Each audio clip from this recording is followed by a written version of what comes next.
नमस्कार साथियों, स्वागत है आप लोग का अपने YouTube चैनल में। दोस्तों, पिछले वीडियो में आप लोग का बहुत ज़्यादा प्यार और बहुत सारा स्नेह मिला, उसके लिए आप लोग को धन्यवाद। और वीडियो में बहुत सारे हम लोग को कमेंट भी मिले। कमेंट यानी कि आपकी समस्याएं, आपको बहुत सारी समस्याएं थी, जैसे सहारियन बॉन्ड को लेकर, नॉमिनी जो मान लीजिए कि डिपोज़िटर मर गया है उनको लेकर, और भी बहुत सारी समस्याएं हैं जो मैंने यहाँ पर अपने एक पैड पर लिख लिया है। और इन समस्याओं को जब हमने, जैसा कि आप इनको जानती होंगे, ये अंकुर श्रीवास्तव, पिछले वीडियो में आपने देखा होगा, ये एक समाज सेवी भी हैं। तो जब मैंने इन सारी बातों पर इनसे जब डिस्कस किया, मैंने इनको कहा कि ये सारी समस्याएं हमारे व्यूवर्स को आ रही हैं, जो भी सहारे के डिपोजिटर को आ रही हैं। तो इन्होंने सारी समस्याओं को लेकर और यहाँ के जाके सहारा के ऑफिस में, मेन ब्रांच में, ये जाकर सहारा के अधिकारी से मिले भी और इन सारी समस्याओं पर उनसे डिस्कस भी किया। और ये सारी समस्याओं का समाधान ये लेकर वहाँ से आए हैं और इन सारी समस्याओं का समाधान ये आपसे शेयर भी करेंगे। तो बने रहिए आप इस वीडियो के साथ, स्किप मत कीजिएगा, बने रहिएगा, ताकि आपके मन में जो भी डाउट्स हैं, जब आप आवेदन करते हैं सहारा इंडिया क्लेम का, तो आपको जो भी सारी दिक्कतें आती हैं, वो सारी दिक्कतें आज आपकी ख़त्म हो जाएंगी। और ये सारे दिक्कतों का समाधान आपको मिस्टर अंकुर कुमार ये आपको आज देने वाले हैं। बिल्कुल। तो सबसे पहले सर मैं पूछना चाहूँगा, जो हमारे व्यूवर्स की समस्याएं थी, कि ये आवेदन अभी तक पोर्टल पे हो गए हैं, जो सहारा के क्लेम है, वो कितने लोगों ने अभी तक आवेदन अपना क्लेम कर दिया है? आप कृपया इस पे पहले मार्गदर्शन करें। सबसे पहले धन्यवाद नागेश जी, आप वापस से जनता का सारे समस्याओं का आप यहाँ पर लेकर आए हैं और मेरे पास निराकरण के लिए आए हुए हैं। तो जैसा कि आपने पूछा कि अब तक सहारा के निवेशकों ने कितना ज़्यादा एप्लीकेशन गिर चुके हैं, कितने लोगों ने अपना रिक्वेस्ट किया हुआ है। जहाँ तक मेरी जानकारी है, मैंने ये सुना है कि 10 लाख से अधिक आवेदन अब तक डाले जा चुके हैं। 10 लाख का आवेदन तब पड़ चुका है जब आप देख रहे हो कि सहारा का पोर्टल अभी पूरी तरह से सही तरीके से काम नहीं कर रहा है।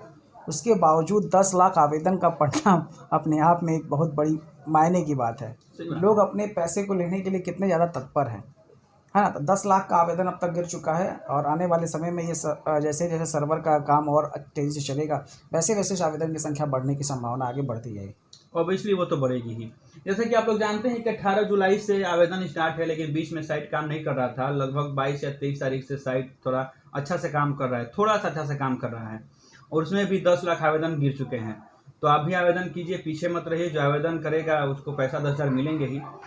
तो मेरा दूसरा सवाल यह है इनसे कि मान लीजिए कि जब आवेदन हम करने जा रहे हैं, एज ए डिपोजिटर मैं इनसे पूछ रहा हूँ कि जब मैं आवेदन करने जा रहा हूँ तो मुझे कौन कौन सी तैयारी करके वहाँ पे आवेदन करना पड़ेगा, क्योंकि ताकि हमें बाद में मुझे कोई दिक्कत का सामना ना करना पड़े। मुझे क्या क्या तैयारी करनी पड़ेगी? देखिए, सबसे पहले जैसा कि सरकार ने अपना नॉर्म्स निकाला हुआ है कि आपको आवेदन करने से पहले आपको पूर्व अपने आधार को पूरी तरह से अपडेट करा लेना है। अपडेट कराने का मतलब कि आपका आधार आपके मोबाइल खाते से लिंक होना जो आवश्यक है, क्योंकि जैसे ही आप रजिस्ट्रेशन पोर्टल पर जाते हैं और आप लॉगिन करने की कोशिश करते हैं तो आपसे आधार का लास्ट का 4 अंक का डिजिट पूछा जाता है और उसके बाद आपके मोबाइल पर एक OTP जनरेट होता है जो उस आधार से लिंक होगा। अगर आपने ऐसा नहीं कराया है तो आपको वो OTP मिलने में प्रॉब्लम होगी, आपको OTP मिल ही नहीं पाएगा, तो आप पहले ही चरण को पार नहीं कर पाएंगे।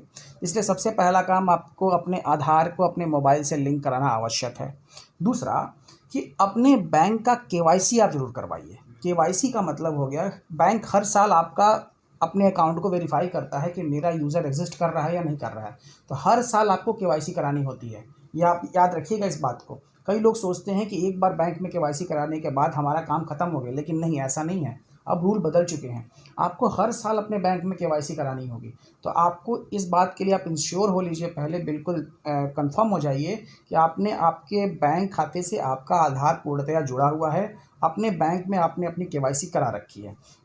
ये 2 जो चीज़ें हैं वो बिल्कुल मैंडेटरी है कि आपके पास ये होना चाहिए। तीसरा चीज़, अगर आपका पूंजी 50,000 से ज़्यादा का है और आप 50,000 ज़्यादा के लिए आवेदन करने के लिए जा रहे हैं, तो उस समय आप ये कंफर्म रखें कि आपके पास पैन कार्ड भी आपका आधार कार्ड से लिंक होना चाहिए। क्योंकि अगर सरकार के पास आप डाटा के रूप में, मूलधन के रूप में 50,000 ज़्यादा की रकम दिखाते हैं, तो वहाँ पर बैंक का पैन कार्ड को अपलोड करना अनिवार्य होगा। इसलिए पैन कार्ड को भी आप अपने आधार से लिंक करके रखें। तो ये 3 डॉक्यूमेंट आपको कंफर्म अपने पास रखना ही रखना है आवेदन करने से पूर्व। थोड़ा चीज़ मैं बता दूं आपको कि अगर आपको नहीं मालूम है कि आपके आधार में कौन सा मोबाइल नंबर अपडेट है, और आप जानना चाहते हैं घर बैठे ही कि आपका कौन सा मोबाइल नंबर अपडेट है आपके आधार में या नहीं है, तो आप कहेंगे तो आपके लिए हम इसके लिए एक सेपरेट वीडियो बना देंगे कि आप घर बैठे अपने मोबाइल से कैसे जान पाएंगे कि आपका आधार में मोबाइल नंबर लिंक है या नहीं। और दूसरी बात रहा कि आपका बैंक अकाउंट से आधार कार्ड जुड़ा है कि नहीं। अगर आप इस पे ही वीडियो चाहते हैं तो हम आपको इस पे ही वीडियो बना देंगे कि आप घर बैठे ही चेक कर सकते हैं कि आपका आधार जो है वो आपके बैंक खाते से अटैच है कि नहीं है। ये सब आपको जानकारी हम दे देंगे। और तीसरी बात यह है कि जहां इन्होंने बात कहा पैन कार्ड आपका आधार कार्ड से लिंक होना चाहिए, तो एक बात आप ध्यान रखिएगा कि अभी लास्ट जो गवर्नमेंट ने अभी डेडलाइन बढ़ाया हुआ है वह शायद यही 30 जुलाई है। 31 जुलाई तक आप अपना आधार कार्ड से अपने पैन कार्ड को आप जरूर से जरूर लिंक करवा लीजिए, नहीं तो हो सकता है कि आपको फाइन के रूप में 10,000 रुपए देने पड़े, क्योंकि अभी 1,000 रुपए ही लग रहे हैं। तो बाद में शायद आपको 10,000 रुपए देने पड़ सकते हैं या आपका आधार भी बंद हो जाएगा। और आप सोच रहे होंगे कि आधार बंद हो जाएगा तो हम बाद में नया आधार बना लेंगे चूंकि 1.5 में बनता है, तो ये आपकी भूल है, क्योंकि गवर्नमेंट आपसे बहुत ऊपर सोचती है। और ये समझ जाइए कि आप जब बाद में आधार कार्ड बनाने जाइएगा तो फिर वो बनेगा ही, क्योंकि वो बोलेगा कि आपके पिताजी के नाम से और आपके नाम से पहले ही आपका आधार आपका पैन कार्ड जो है वो रजिस्टर है, तो आपका बन नहीं पाएगा। तो आप जरूर से जरूर ये काम कीजिए कि अपना आधार जो है मोबाइल नंबर से अपना लिंक करवाइए और अपना जो आपका पैन कार्ड है उसको भी आधार से लिंक करवाइए और अपने बैंक खाते को भी अपने आधार से लिंक करवा लीजिए। बिल्कुल। चलिए आगे हम आपसे ये पूछना चाहेंगे, हमारे डिपोजिटर बहुत सारे सवाल पूछ रहे थे कि मान लीजिए अगर मैं डिपोजिटर हूँ और मैं मर गया और मैं नॉमिनी में अपने लड़के का नाम दिया था, तो फिर मेरे लड़के को पेमेंट कैसे मिलेगा या नॉमिनी को पेमेंट कैसे मिलेगा, डिपोजिटर मर गया है तो? देखिए ये समस्या है, वाकई बहुत ही जेन्युइन समस्या है। और इस समस्या को लेके मैं सहारा के ऑफिस में गया हुआ था, तो सहारा ऑफिस पे हमने सेक्टर मैनेजर से अपनी बात की। तो सेक्टर मैनेजर से हमारी इस बात पे और भी बहुत सी बातों पे चर्चाएं होती रहती थी, चलती रहती। तो इसी क्रम में जब मैंने उनसे ये पूछा तो उन्होंने ये जवाब दिया कि देखिए सर, यहाँ पर होता ये था पहले कि जब हमारे पास कंट्रोल था, जब हम पेमेंट करते थे, तो ऐसे केस में हम नॉमिनी का एफिडेविट एक ले लेते थे और एफिडेविट लेने के बाद हम उनको भुगतान कर देते थे। लेकिन सरकार के पास चूँकि ये मुद्दा अभी गया नहीं है, तो इस बारे में हम इन सब चीज़ों को पॉइंट आउट कर लिए हैं और आने वाले समय में जो हमारी सरकार के साथ मीटिंग होने वाली है तो उसमें हम इस बात को रखेंगे और सरकार से इस पर कोई विचारधारा लेने की कोशिश करेंगे, राय लेने की कोशिश करेंगे कि इस पर वो क्या निष्कर्ष निकालते हैं। उसके बाद ही हम यूज़र को कोई सटीक जानकारी दे पाएंगे। फिलहाल ये सहारा के अभी और गवर्नमेंट के बीच में इसका कोई अभी सलूशन अभी निकल के आया नहीं है। अच्छा, एक और बात है, जैसे कि आप सभी लोग जानते होंगे कि क्यूसॉप को ही चेंज करके सहारा क्रेडिट कोऑपरेटिव और सहारियन यूनिवर्सल मल्टीपर्पस और क्या बोला जाता है स्टार मल्टीपर्पस और ये 4 स्कीम जो है हमारा इंडिया, ये 4 स्कीम में आपका चेंज किया गया था। तो बहुत सारे व्यूवर्स ऐसे भी हैं जो ये बोल रहे हैं कि अभी उन्होंने क्यूसॉप को कन्वर्ट कराया ही नहीं है, उनके पास बहुत सारे क्यूसॉप के सर्टिफिकेट पड़े हुए हैं, तो ऐसी स्थिति में वो क्या करेंगे? हाँ देखिए, जैसा कि आपने क्यूसॉप की बात की, तो जैसा कि मेरा सेक्टर मैनेजर से बात हुआ, उन्होंने ये बात बोला कि आप उस समय तक तो सोए हुए थे जब क्यूसॉप का कन्वर्जन कराया जा रहा था। आपके एजेंट बिल्कुल निष्क्रिय पड़े हुए थे, कोई उनको मतलब ही नहीं था आपसे, इसलिए आपने क्यूसॉप का कन्वर्जन नहीं करा पाया। इस संदर्भ में सरकार ने अभी कोई नोटिफिकेशन जारी नहीं किया हुआ है, क्योंकि सरकार को जैसा सुप्रीम कोर्ट ने आदेश दिया हुआ है कि आपको 4 प्रकार के जो हमारी स्कीम थे केवल उन्हीं स्कीम का पेमेंट करना है, जिसमें क्यूसॉप सम्मिलित नहीं है। तो क्यूसॉप के भुगतान के बारे में अधिक जानकारी के लिए सहारा ने अभी तक कोई नोटिफिकेशन अपना जारी नहीं किया। उनका यही कहना है कि अभी कम से कम 3 से 4 महीने लगेंगे, उसके बाद ही ये भुगतान की प्रणाली ये शुरू हो पाएगी। तो उसके लिए आपको इंतजार करना होगा क्यूसॉप के पेमेंट के लिए। आपको अपने क्यूसॉप के किसी भी कागज़ को फेंकना नहीं है, कहीं भी डिस्ट्रॉय नहीं करना है, आपको इंतज़ार करना है। सहारा आपके पैसे का पूरा भुगतान करेगी, ऐसी इंश्योरिटी सहारा के ऑथराइज्ड पर्सन के द्वारा हमें दिया गया है। यानी कुल मिला के बात करें तो अभी सहारा के जितने भी ऑफिस के कर्मचारी हैं वो अभी इसी में लगे हुए हैं कि कैसे सारे जमाकर्ताओं को क्रेडिट कोऑपरेटिव या हमारे इंडिया के जो भी जमा करता है उनको कैसे ऑनलाइन करवा दिया जाए। अभी वो इसी में मतलब बजे हुए हैं या मंझे हुए हैं। बिल्कुल सही। और इनका यही कहना है कि जब हम इससे उबर जाएंगे तो फिर हम जो भी अलग इन चारों मतलब स्कीम से जो अलग स्कीम होंगे क्यूसॉप वगैरह और जो कुछ भी है, तो उस पर ये लोग फिर आपको नोटिफिकेशन देंगे कि कैसे उसका पेमेंट होगा या कैसे उस पर काम चलेगा। बिल्कुल। चलिए आपसे हम एक और आगे क्वेश्चन पूछते हैं, जो बहुत सारे हमारे व्यूवर्स ने क्वेश्चन पूछा था हमसे कि जब हम आवेदन करने जाते हैं तो हमें जो वहाँ पे अमाउंट भरना है वो अमाउंट हम डिपॉजिट अमाउंट डालें या फिर मैच्योरिटी अमाउंट डालें?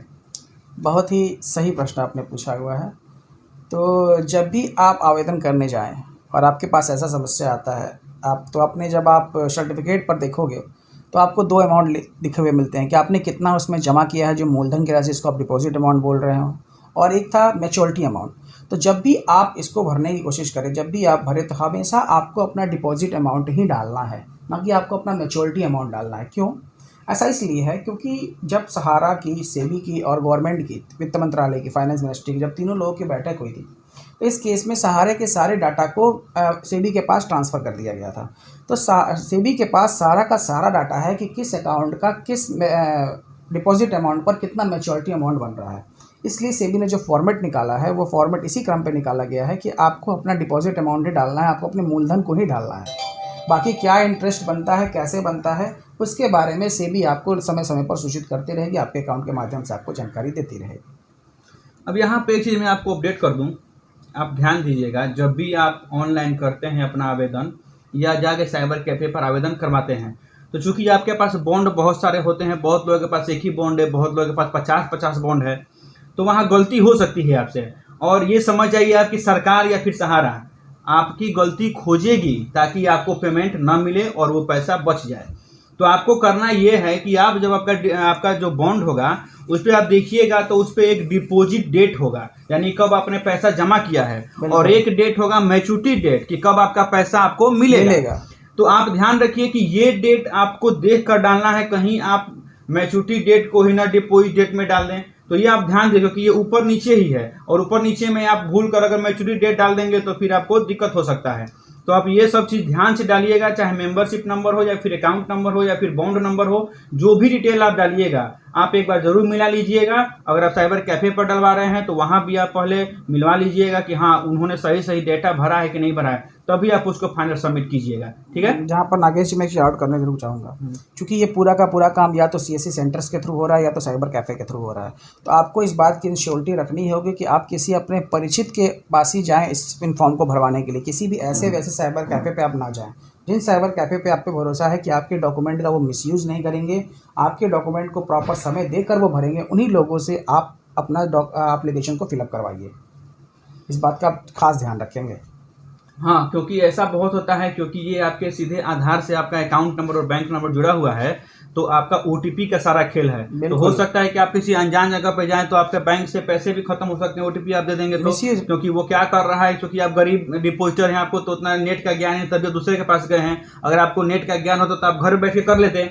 तो आप दूसरी जगह जाते हैं तो आप ये ध्यान रखिएगा कि आप अपने परिचित के यहाँ ही जाएं, या फिर कोई भी रजिस्टर्ड CSC सेंटर वगैरह जिसको वसुधा केंद्र हम कहते हैं, हर एक पंचायत में वो है, आप वहाँ पर जाकर अपना आवेदन करवा सकते हैं। चलिए आगे बढ़ते हैं। आगे हमारा ये क्वेश्चन है, या ये कहे तो हमारे डिपॉजिटर का ये क्वेश्चन है कि सहारियन का जो बॉन्ड है, बहुत सारे बॉन्ड पे अकाउंट नंबर लिखा ही नहीं है, तो उस स्थिति में वो अकाउंट नंबर क्या डालें ऑनलाइन करते समय? हाँ, सहारियन के बॉन्ड में ये इशू है कि उस पर अकाउंट नंबर नहीं लिखा हुआ है। इसके बारे में जो सहारा के रिप्रेजेंटेटिव ऑफिसर्स थे, उनसे जब मैंने बात किया तो उन्होंने बोला है कि ऐसे जितने भी डिपॉजिटर्स हैं उनको हमारे ब्रांच ऑफिस में आना होगा। जो भी आपका नियरेस्ट या जिस ब्रांच में आपने अपना खाता खुलवाया हुआ है, जिस ब्रांच में आपका खाता खुला है, ध्यान रखिएगा उसी ब्रांच में आपको जाना है, और जाकर आपको अपना वो सर्टिफिकेट दिखाना है। दिखाने के बाद आपको उस ब्रांच ऑफिस के द्वारा आपका अकाउंट नंबर दे दिया जाएगा। उसके बाद अकाउंट नंबर प्राप्त होने के बाद ही आप जाकर अपना एप्लीकेशन करवाएंगे। यही वो प्रोसीजर है जिसके द्वारा आप इस समस्या का हल पा कर सकते हैं। अच्छा, एक मेरे पास और समस्या ये आ गई, इन्होंने कहा कि मैं अपने नज़दीकी ब्रांच में चला जाऊँ और वहाँ से जाकर मैं उस पर अकाउंट नंबर लिखवा लूँ। अब समस्या ये है अंकुर जी कि जो मेरा एजेंट था वो भी मर गया या वो कहीं चला गया, और जो मेरा ब्रांच था वो भी उसमें ताला जड़ा हुआ है। इस स्थिति में मुझे क्या करना चाहिए, मुझे बताइए। आप देखिए, सरकार और सहारा के टकरार में नुकसान हमेशा उपभोक्ताओं का ही रहा है। अब सहारा भी चूँकि अपने सारे के सारे जितने ब्रांच ऑफिसर्स थे उसको खोलने में सक्षम रही नहीं, तो ये समस्याएं देखने को मिल रही थी। जैसा कि आपको पता है कि सहारा 3 लेवल पर अपना काम करती है। जैसे कि पहले लेवल पर, सबसे छोटे लेवल पर जहां आपका खाता खुलता है वो फ्रेंचाइजी ऑफिस होती है। उसके ऊपर आप जाइएगा तो आपको मिल जाएगा सेक्टर ऑफिस, उसके ऊपर जाइएगा तो आपको मिल जाएगा रीजनल ऑफिस। आम तौर पर ये देखा गया है कि जितने भी जो जहाँ ताला लगे हुए आपकी आप बात कर रहे हैं वो सारे के सारे फ्रेंचाइजी ऑफिस ही हैं। तो जब आपको आपके फ्रेंचाइजी ऑफिस में ताला लगा मिलता है तो आप अपने सेक्टर ऑफिस को ढूंढिए कि आपके फ्रेंचाइजी ऑफिस का सेक्टर ऑफिस कहाँ था। आप सबसे अच्छा है कि आप अपने एजेंट को पकड़िए, वो एजेंट आपको आपके सेक्टर ऑफिस तक ले जाएगा, और एजेंट के थ्रू ही आप अपना सारा काम कराने की कोशिश करिए, क्योंकि उसे पता है कि सिस्टम क्या है, चैनल क्या है, करना कैसे है। तो अपनी एजेंट को आप पकड़िए, एजेंट को फोर्सफुली काम करिए। लेकिन वहाँ पर जैसा कि आपने केस बताया कि एजेंट मर गया हो तो क्या करें, ऐसे केस में आपको खुद अपने सेक्टर ऑफिस को ढूंढना होगा, वहाँ जाके अपने भूतपूर्व एजेंट का नाम बताना होगा। नाम बताने के साथ ही आपको अपना डिटेल दिखाना होगा, उसके बाद आपको आपके डॉक्यूमेंट्स को आपके हाथों में सौंप दिया जाएगा। ये वो प्रोसेस है जिसके द्वारा आप इस समस्या से निजात पा सकते हैं। अच्छा, एक और बात, अगर मान लीजिए कि कहीं आपको सेक्टर भी बंद मिले तो फिर? देखिए, सेक्टर बंद होने की संभावना बहुत कम है, लेकिन फिर भी अगर ऐसा कहीं मिलता है तो उसके लिए फिर आपको अगले स्तर पर जाना होगा, रीजनल ऑफिस में, जहां पर आपके सारे के सारे सेक्टर का डाटा अवेलेबल होता है जो ट्रांसफ़र कर दिया जाता है। क्योंकि एक चैनल प्रोसीजर होता है किसी भी कंपनी को ऑपरेट करने का। अगर फ्रेंचाइजी ऑफिस कहीं बंद होता है तो उसका डाटा सेक्टर के पास जाता है, अगर सेक्टर बंद होता है तो उसका डाटा सारा का सारा रीजनल ऑफिस में चला जाता है। अब ऐसा भी नहीं है कि रीजनल ऑफिस बंद हो जाएंगे, ऐसा होता तो सहारा के अभी आपको ऑफिस कहीं खुले नहीं होते, ये मुद्दा भी चल नहीं रहा होता। ठीक है, तो आपका सोल्यूशन अगर ऐसा भी आता है तो आप निश्चित तौर पर रीजनल ऑफिस में जाइए, रीजनल ऑफिस पे फीस से भी आपका इस समस्या का पूरा समाधान हो सकता है। चलिए ठीक है, ये तो हो गया सहारियन का। हमें मालूम चल गया कि सहारियन का में अकाउंट नंबर आपके पास नहीं है तो आप अपने संबंधित ब्रांच में जाकर आप वहाँ से लिखवा सकते हैं, अपना बॉन्ड लेकर जाइएगा साथ में। अब एक और समस्या है हमारे डिपॉजिटर्स की कि सहारा क्रेडिट कोऑपरेटिव या फिर और स्कीम में एक डेली का रेकरिंग और एक मंथली का रेकरिंग चलता था। बिल्कुल। उस रेकरिंग में होता क्या था कि हमको मंथली या फिर डेली बेसिस पर हमको पैसा जमा करना होता था, तो उसको हमें अलग अलग रसीद मिलता था। तो डिपॉजिटर का कहना यह है कि जब हमारे पास, मान लीजिए कि मैंने अगर 5 साल वो अपना रेकरिंग चलाया है तो मेरे पास तो लगभग 60-70 रसीद हो जाएंगे। तो जब हम ऑनलाइन करते हैं तो वहाँ पे हमको रसीद नंबर लिखना होता है। तो अब हम उस 60-70 रसीद में से कौन सा रसीद नंबर वहाँ पे डालेंगे? देखिए, बहुत ही सही प्रश्न पूछा है आपने। ये समस्या बहुत ज़्यादा, क्योंकि सहारा में अधिकतर इन्वेस्ट करने वाले जो लोग थे वो रेकरिंग वाले ही थे, जो डेली बेसिस पे अपना कुछ ना कुछ अपना पैसा अपने डेली की जमा पूंजी में से निकाल कर जमा करते थे। तो ऐसे केस में सहारा ने जो इसका रेकरिंग अकाउंट था उनके लिए एक पासबुक बनाया हुआ था, है ना। तो उस पासबुक को अगर आप ध्यान से देखें तो उस पासबुक के अंदर वाले पेज पर आपको आपका अकाउंट नंबर लिखा हुआ मिल जाएगा। उस अकाउंट नंबर को आप वहाँ लॉगिन कर सकते हैं, आप एंटर कर सकते हैं और अपनी समस्या का निजात पा सकते हैं। दूसरा, रही बात कि आपको उस रिसिप्ट का नंबर भी डालना है और आपके पास 60, 70, 100, 200 रिसिप्ट हो गए हैं, उस केस में आप क्या करें? इस केस में आपको आपका जो सबसे पहला जमा रिसिप्ट था, जो सबसे पहला आपने जब खाता खोलते समय, पासबुक जमा करते समय, पहला रेकरिंग आपने अकाउंट खोलते समय जो रिसिप्ट कटवाया था, उस रिसिप्ट का रिसिप्ट नंबर आपको अपडेट करवाना है, दूसरा कोई नहीं। तो याद रखिएगा इस बात को। ऐसा कराने से पहले आपको अपने पहले ब्रांच ऑफिस में जाके संपर्क कर लेना है जहां पर आपने खाता खुलवाया था।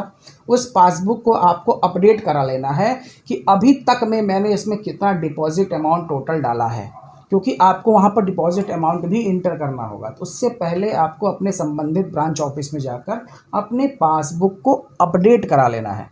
अपडेट कराने के बाद ही आप इस प्रोसेस पर जाएंगे और अपने कार्य को सुचारू रूप से कार्यान्वित करेंगे। ये बात सही कहा आपने, क्योंकि बहुत सारे एजेंट होते थे कि वो आपको बस रसीद ला कर दे देते थे और आपका पासबुक अपडेट नहीं करते थे, यानी कि आपका पासबुक में वो जो रसीद था उसको वो चढ़ाते नहीं थे। तो आपको यही काम करना है कि पहले आप अपने ब्रांच में जाइए, वहाँ पर अपने पासबुक को अपडेट करा लीजिए, सारा रसीद नंबर और कितना आपका टोटल डिपॉजिट अमाउंट है वो वहाँ पे आप लिखवा लीजिए, ताकि जब आप ऑनलाइन करें तो आप टोटल अपना डिपॉजिट अमाउंट लिख दें और आपके पासबुक पे ही आपका अकाउंट नंबर और आपका मेंबरशिप नंबर और आपका जो ओपनिंग डेट है, जिस दिन आपने अकाउंट ओपन किया था, वो सारे डिटेल आपको लिखे हुए मिल जाएंगे। और रसीद आपको वही डालना है जो पहला रसीद आपने अकाउंट खोलते समय कटवाया था, वही रसीद नंबर आप डाल सकते हैं। एक हमारे और यहाँ पे दर्शक हैं, उनका एक समस्या अजीब का समस्या है और हो सकता है कि और भी इससे रिलेटेड हो सकते हैं। उनका कहना है कि उन्होंने अपना ही नाम चेंज कर लिया है। जैसे कि पहले वो मोहन नाम से अपना सहारा में खाता खुलवाए थे, अब उनका नाम सोहन हो गया है, तो फिर वो आवेदन कैसे करेंगे? ये समस्या बहुत बड़ी समस्या है। वास्तव में ये बहुत बड़ी जटिल समस्या है। यदि आप मोहन से सोहन बन जाते हैं तो आपको पहचान, एक इंसान की पहचान तो खैर वैसे नाम से ही होती है, और यदि आप नाम का परिवर्तन करा लेते हैं तो जहाँ तक मेरा मानना है कि अगर आप ऐसा करते हैं तो आपको उद्घोषणा भी करनी होती है ना। बिना उद्घोषणा के कोई आपको जानेगा नहीं कि अगर ये व्यक्ति पहले मोहन था तो अब सोहन हो गया, या सोहन था तो अब मोहन हो गया। इसका मतलब, कहने का मतलब ये है कि ये एक प्रोसीजर होता है। अगर आप लीगली तौर पर अपना नाम चेंज कराना चाहते हैं तो उसके लिए फिर आपको अपना गैजेट प्रकाशित करवाना होता है, पेपर पर आपको अपना नोटिफिकेशन डलवाना होता है, उसके बाद ये सारे प्रोसेस होते हैं, जिसके बाद आपके नाम के संशोधन को वैलिड माना जाता है। लेकिन जहाँ तक हम सहारा की बात करें, इस केस में बात करें, तो मुझे नहीं लग रहा है कि अभी तक इसका कोई सलूशन मिल पाया है, लेकिन आने वाले भविष्य में मैं ये बात सहारा के और ऑथेंटिक पर्सन के पास रखने जाने वाला हूँ, और इन बातों को भी मैं गहराई से चर्चा करूँगा ताकि आने वाले मीटिंग में वो सरकार तक इस बात को रख पाएँ। और अगर कोई जो प्रोसीजर है, अगर गैजेट निकाल के थ्रू या कुछ भी ऐसा अपलोड करके कुछ निकालने का पैसा ऑप्शन हो, तो उस ऑप्शन को भी वो सहूलियत देके उपलब्ध कराएँ। चलिए तो ठीक है। आज जो भी समस्याएं थी आपका हमने कुछ चर्चा किया, लेकिन मैं लास्ट में एक बार और अंकुरी से पूछना चाहूँगा कि चूंकि ये सहारा के अधिकारी से मिल कर आए हैं, तो कुछ ऐसी बात जो सहारा के अधिकारी ने आपसे बात की हो जो इस समस्या में नहीं है और वो आपसे कुछ शेयर किए हो, थोड़ा हमारे दर्शकों को बताइए आप। देखिए, कहने को तो खैर बहुत सी चीज़ें हैं जो उन्होंने अनऑफिशियली बहुत कुछ कही हैं। अब कहना तो उनका यही था कि सहारा अगर भुगतान करती, सबसे बड़ा मुद्दा तो यही था, सहारा अगर भुगतान करती तो वो सूद समेत पैसा वापस करती, जैसा कि सहारा ने वादा किया हुआ था। लेकिन चूंकि अब ये मुद्दा पूरा सरकार के पास चला गया है, तो सरकार अपने मनमाफिक तरीके से जैसे मन करे वैसे पैसा दे रही है। फिर भी सहारा के लोगों का ये कहना था कि सरकार से मेरी इस बारे में बात होगी और हम कोशिश करेंगे कि ये 10,000 की राशि कम से कम 10 गुना और बढ़ाई जाए। कम से कम डिपॉजिटर्स को हमारे 1 लाख तक की राशि को सुनिश्चित कराया जाए, आपको पहले फेज़ में देना चाहिए था। अब चूंकि इसका मैंने जैसे पहले वीडियो में ही बताया था कि ये बहुत सारे पॉलिटिकल एंगल्स भी इसमें जुड़े हुए हैं, तरह तरह के ताम झाम चल रहे हैं। कई लोग अपना लिंकअप कहीं से भी अपना उल्लू साधने की कोशिश कर रहे हैं। हर लोग सोच रहे हैं कि एक तीर से कई निशाने लगा लिए जाएं। पॉलिटिक्स में आने के बाद नेता लोग ये सोच रहे हैं कि हम कुछ पैसे बांट कर सरकार जनता से कुछ सहानुभूति बटोर लें। पैसा हमारा लगेगा नहीं, पैसा किसी और का, डिपॉजिटर्स का पैसा ही डिपॉजिटर्स को देना है, लेकिन इंस्टॉलमेंट वाइज में दे के हम कुछ ना कुछ फ़ायदा उनसे गेन कर लें, नाम अपना करा लें। तो ऐसी तमाम सी बातें हैं जो नॉन ऑफिशियली बहुत सी चीज़ें चलती रहती हैं। लेकिन फिर भी हम तो यही कहेंगे, अगर सरकार सहारा को पैसा दी होती, सहारा को अपने स्वतंत्र रूप से सुचारू रूप से कार्य करने को अगर बाध्य नहीं सहूलियत दी होती, तो मुझे उम्मीद था कि सहारा अपना पैसा का भुगतान सारे निवेशकों का कर चुकी होती। हाँ, चूंकि हो भी रहा था, क्योंकि बीच में सहारा का जब कोई मैच्योरिटी पूरा हो रहा था और मैच्योरिटी से अगर 1-2 महीने या फिर साल भर अधिक हो जा रहा था, तो सहारा उस लेट फाइन के रूप में भी कुछ ना कुछ अमाउंट डिपॉजिटर को दे रहा था। तो आपके कहे अनुसार शायद मैनेजर ने आपसे यही कहा है कि अगर हमारे पास अगर वो ऑथेंटिक होते, हम अगर पेमेंट देने के लिए, तो हम लेट फाइन के साथ डिपॉजिटर को पेमेंट देते। चूंकि अभी सरकार पेमेंट दे रही है और सरकार यहाँ पे आपको मैच्योरिटी पूछ रही है कि मैच्योरिटी आपका अमाउंट कितना है। सरकार चूंकि आप ऑनलाइन करेंगे तो आपको केवल अपना डिपॉजिट अमाउंट ही वहाँ डालना है, मैच्योरिटी का तो वही कहाँ वहाँ सवाल ही नहीं है। वही बात है ना। अब सरकार का ये कहना है कि आप कोई भी सहारा के जिसका अभी तक मैच्योरिटी पूरा भी नहीं हुआ है, उनका भी अब ये सरकार कह रही है कि आपका मैच्योरिटी पूरा हो गया है। पूरा होने का मतलब इंटेंशन यही है कि सरकार ये चाह रही है कि हम केवल उनका मूलधन ही वापस करें।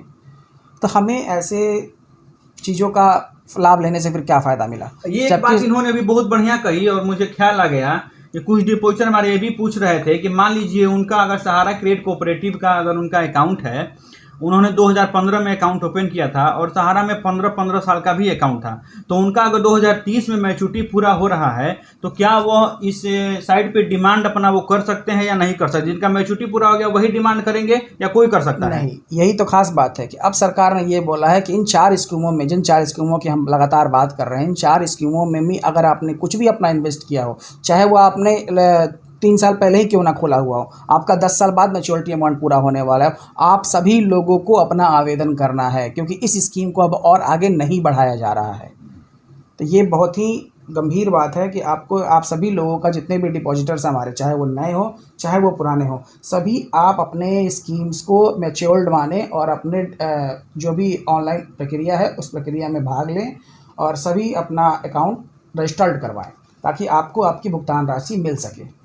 यानी अंकुर जी कहे के अनुसार जो आपका हमारा इंडिया क्रेडिट कोऑपरेटिव है और सहारा यूनिवर्सल मल्टीपर्पज सोसाइटी लिमिटेड है और क्रेडिट कोऑपरेटिव है और स्टार मल्टीपर्पज है, ये सारे स्कीम अब सरकार के द्वारा बंद कर दिए गए हैं और ये स्कीम जो है वो आगे नहीं बढ़ेंगे। इसीलिए अगर आपके पास इन चारों स्कीम का कोई भी अगर अकाउंट है तो आप उसको ऑनलाइन कर दीजिए, आप उसको अपना क्लेम कीजिए। बिल्कुल। और एक बात और कि आपके पास अगर अलग अलग कई तरह के मल्टीपल अकाउंट्स आपने रखे हुए, तो हर एक अकाउंट के लिए अलग अलग एप्लीकेशन होगा। ऐसा नहीं कि आपका ये सारे के सारे अकाउंट्स का एप्लीकेशन एक ही एप्लीकेशन होगा, ठीक है। एक अकाउंट पे आपके पास मल्टीपल्स नंबर्स ऑफ अगर अकाउंट है, आपके पास ढेर सारे अकाउंट आपने इकट्ठा करा, आपने 15-20 बॉन्ड ले रखा है एक अकाउंट पे, तो उन सारे बॉन्ड्स का एक साथ आपको अपलोड करना है। अगर आपके पास 2-3 अकाउंट है तो उन सारे 2-3 अकाउंट का जितने ज़्यादा आपके सर्टिफिकेट्स हैं उन सबको एक साथ अलग अलग करके आपको अपलोड करना होगा। यानी कि अलग अलग अकाउंट के अलग अलग डाटा अपलोड होंगे अलग अलग अकाउंट के अलग अलग एप्लीकेशन जाएंगे। इस बात का आप लोग ध्यान से याद रखिएगा बिल्कुल। और एक खास बात, एक ही बार अपलोड करने का आपको ऑप्शन मिल रहा है, तो अपने जितने भी आपके सारे सर्टिफिकेट्स हैं उनको आप एक साथ इकट्ठा कर लें, तभी जाकर आप अपना ऑनलाइन आवेदन करवाएं। ऐसा नहीं है कि 2-4 छूट गया हो, सबको आप ढूंढ के पहले इकट्ठा कर लें। बिल्कुल तल्लीनता से, घबराएं बिल्कुल नहीं। पैसा आप सबका मिलेगा, धीरे धीरे ही मिलेगा, लेकिन मिलेगा। जहां आपने इतना साल इंतजार किया है वहां कुछ दिन और सही, 45 दिनों में आपका पैसा निश्चित रूप से सरकार के द्वारा जारी किया जाएगा, भले ही छोटे छोटे इंस्टॉलमेंट में ही। अब यहाँ पे एक चीज़ मैं अपडेट कर दूँ थोड़ा। इन्होंने कहा कि अलग अलग आपको डिमांड करना है। अलग अलग डिमांड करने का ये आप मत समझिएगा मतलब कि अलग अलग आधार से लॉगिन करके करना है, नहीं। आपको लॉगिन एक ही आधार से करना है। और जब आप अपना अमाउंट, अपने अकाउंट को जब आप डिमांड कीजिएगा तो वहाँ पे आपको स्कीम पूछता है कि सहारियन का स्कीम है या फिर क्रेडिट कोऑपरेटिव का है या फिर हमारा इंडिया का या फिर मल्टीपर्पज़ का। तो आपको वहाँ पे चूज करके और बारी बारी से जितने आपका अकाउंट है वो अकाउंट नंबर बारी बारी से डालना है और बारी बारी से आपको सर्टिफिकेट को स्कैन कर करके वहाँ पे डालते जाना है। और जब आप स्कैन कीजिएगा तो आपको जो आपने डिटेल भरा है उसके बगल में आपको सर्टिफिकेट पूरा दिखाई दे देगा। तो आप सबमिट करते वक्त वहाँ पे ध्यान दीजिएगा कि उस सर्टिफिकेट में से membership number, account number, receipt number और आपका सर्टिफिकेट नंबर और डिपॉजिट अमाउंट, ये सारे चीज़ आप अपने सर्टिफिकेट में से और जो बाएं तरफ आपने जो डिटेल भरा है उसमें से आप मिला लेंगे कि सही सही है, तभी आप उसको सबमिट करेंगे और फिर आप नेक्स्ट स्टेप में जाकर फिर अपने दूसरे अकाउंट को वहाँ पे आप सबमिट कर सकते हैं। तो ये चीज़ आप ध्यान रखिएगा कि जो भी एंट्री कीजिएगा उसको आपको ध्यान से एंट्री करना है एकदम, ताकि आपका कोई भी उसमें मिस्टेक ना हो। बिल्कुल बिल्कुल सही बात है। तो हमें लगता है कि आज हमने सारे टॉपिक को आज लगभग कवर कर ही लिया है। अगर फिर हमारे पास कोई क्वेरी आती है तो हम फिर अंकुर जी को परेशान करेंगे और आपके सामने लाएंगे। और हो सकता है कि अंकुर जी आपके सामने अगली बार सहारा के साथ मैनेजर को भी इंटरव्यू के रूप में ला सकें। तो कोशिश रहेगा, अगर वो मान जाते हैं सहारा के अधिकारी अगर हमारे सामने आकर इंटरव्यू देने के लिए, तो हमारी कोशिश रहेगी कि आपकी सारी समस्याओं को हम उनके साथ शेयर करें और आपको उनके साथ हम ऑथेंटिक आपको जानकारी दे सकें। तो आपको जो भी क्वेरी होगी, जो भी समस्या होगी, वो आप हमारे कमेंट बॉक्स में ज़रूर दीजिएगा ताकि हम आपकी आगे और सहायता कर सकें। बिल्कुल, अगर हमारे व्यूअर्स चाहते हैं कि सहारा का ऑथेंटिकेट पर्सन का इंटरव्यू लिया जाए तो हमारी कोशिश रहेगी कि वो इंटरव्यू में बिल्कुल सहभागी बने। लेकिन उससे पहले हमारे यूजर्स को भी, हमारे उपभोक्ताओं को भी हमारे चैनल को लाइक, शेयर और सब्सक्राइब ज़रूर करना होगा, तभी हम इन सब चीज़ों पे काम कर पाएंगे आगे, ताकि हमें भी प्रेरणा मिलती रहे, हमें भी ऐसा भरोसा मिलता रहे कि हम यूजर्स को वाकई में ऑथेंटिक जानकारी दे पा रहे हैं। ठीक है, धन्यवाद। मिलते हैं तब अगले वीडियो में, तब तक के लिए धन्यवाद।